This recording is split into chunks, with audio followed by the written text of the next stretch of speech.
Paul Baker. I absolutely love that the whole show they call you Paul Baker. There's no Paul. What do you love about this character? He is, well, thank you for that. Yeah, he's a firstie lastie, and thank you for saying that. He's, I love how absolutely just go with the flow chill he is, because I think I take a lot of parts of him, but that part I'm very envious of. He's just along for the ride and having fun, just doing whatever with the group. Well, and the group is so dynamic. It feels organic. It feels real.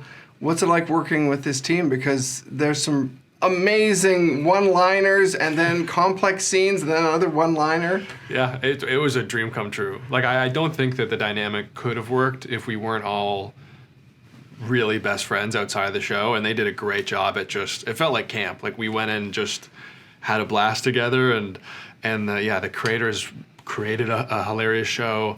The rest of the cast is incredible, and mentors like Nick Kroll was just such great guidance, and and also the guest stars as well. Everyone was just having fun. Like, we just showed up and had fun every day, honestly.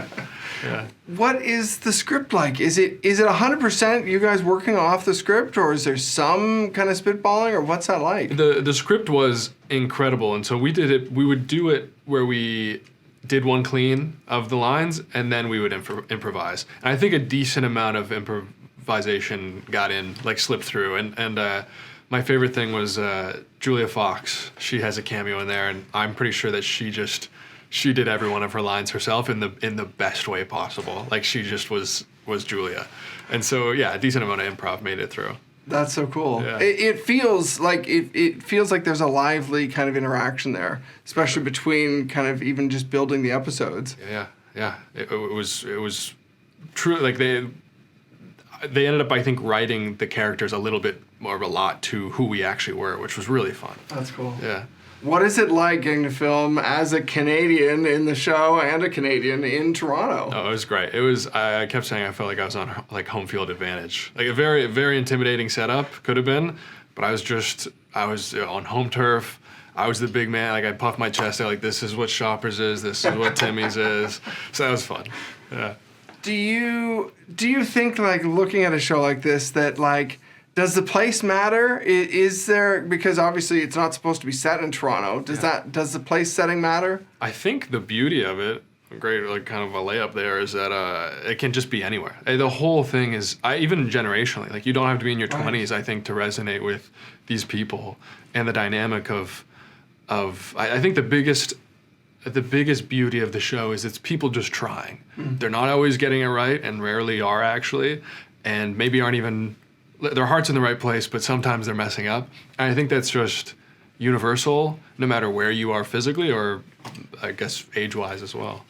But then, speaking as the generation, how do you think the show represents your generation? I think it's just really real. That was the first thing I noticed when I read the script. I was like, holy shit, like, this is how I speak to my friends. And walking down the street, I'm like, that's an actual Anton.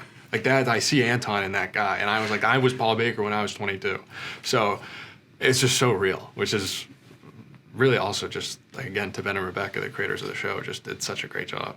It both feels like it could be a meme, and it feels like it's based on a meme. Yes. And yet that brought to life as a real thing. Yeah. Which is kind of surprising. What a compliment. Thank you. I'll take that. I don't even know what to add to that. Yeah. Well, you know, when you're in these scenes, you've got an amazing sense of style. Like, looking at everything that you've posted over the years, like, I love your style. Thank you. How did your style come into the show?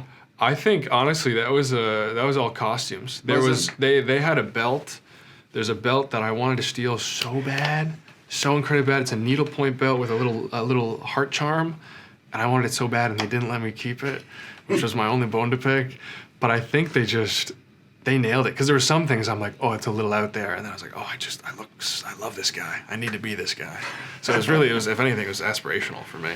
If you get a season 2, which hopefully is right around the corner, what do you want to see from Paul Baker next? I want to see more crop shirts. I want to see some jerseys. No, I want to see, I think a really beautiful thing is he's now a part of the group, deeply intertwined. And how far, have you seen the finale? I've seen the whole thing. You've seen the finale? Yeah. Yeah, so I'm curious, I'll say, not to spoil anything, I'm very curious I want to see Paul's romantic arc and also the rest of the group's romantic arcs evolve. That's what I'm really excited to see. That's cool. Yeah. Thank you so much for the time. Thank you very much. I really appreciate it.